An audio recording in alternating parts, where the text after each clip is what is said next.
This is specifically designed for non-metallic fiber laser head. And it's made. It's very small. It's very small. It's very small. And then, it's combined with air cooling and water cooling. If you use water cooling, just these two pipes and these two joints, one for intake and one for exhaust. If you use air cooling, air enters through this tube. Connect this tube to this tube, and then enter from here and out from here. Then just use one tube. You can also use air cooling, or water cooling is also okay. This is the fiber optic SMA905 connector.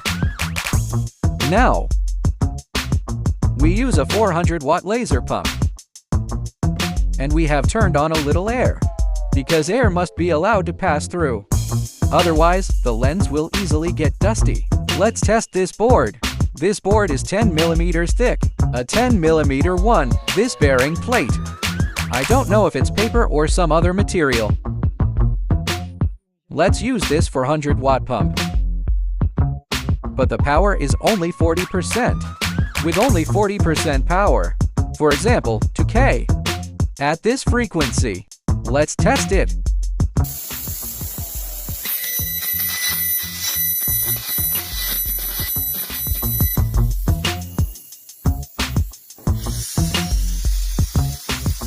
还是很猛的。